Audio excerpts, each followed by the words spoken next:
Hey, man, we got a starter here. I'm gonna show you how to do show you how to test a starter, man. If you got one that's dragging, if the brushes look good, I just put new brushes in here. I got a video posted on how to do that. But if you got one that's dragging, man, 50% of the time it's the starter brushes, 50% of the time it ain't. Well, I'm gonna show you how to test it, man. Put your voltmeter on ohms, which is the horseshoe. And then what you want to do, let's see if I can get it to stand up here, boys. All right, can you see it? Oh, yeah, perfect, man, perfect. All right, what you want to do, take your meter, touch it. See it zero out. All right, you can see it zero out there. What I'm going to do is change it. All right. That means zeroed out. That means it's something shorted or is dead short. OL means there's no connection. What I'm going to do, quick and simple, man. 1 lead of your meter on the armature itself. Right here on the copper part, where the brush is right at. Other end, just touch it on your inside of your armature like this. All right. And then what you want to do, as you hold it there, take it. Let me see if I can do this myself.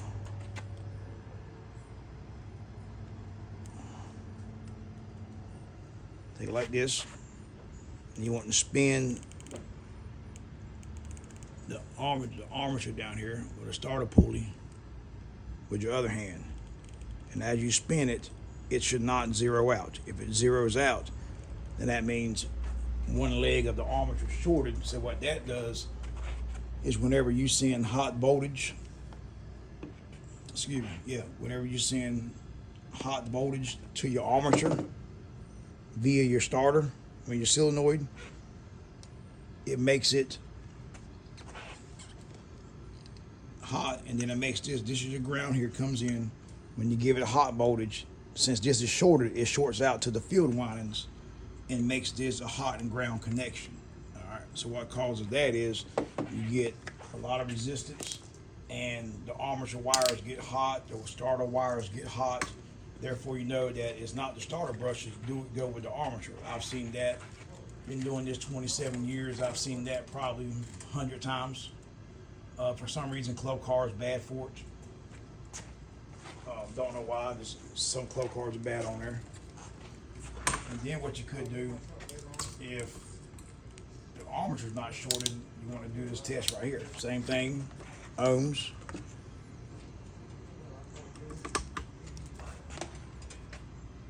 You want to take your field winding, which is this here, and touch it to the casing of the motor. Just like this is the same way you test an electric motor. If you got an electric golf cart that's got problems with it, or all right, something like that, you test it the same way. You can see none of this is shorted to the frame, shorted to the field winding of the starter, or on a motor, shorted to the electric motor part. Now, that's why they have the insulators there. Make sure you always have your insulators. Same thing on your brushes. Make sure you always put your insulators back. They're for that purpose, to keep the ground from shorting to the hot. All right? So what that happens, of course, when you're dead short or hot in the ground, you get heat. When you get heat, the armature drags because they don't know which way to go. And the reason why, because if you put on your starter, if you put a hot here and the ground here, the motor spins backwards. It'll still spin. So when you've got a voltage hot and then a ground connecting, it don't know which way to go, so therefore it drags, and that's what causes your hesitation. All right, man, stay tuned, man.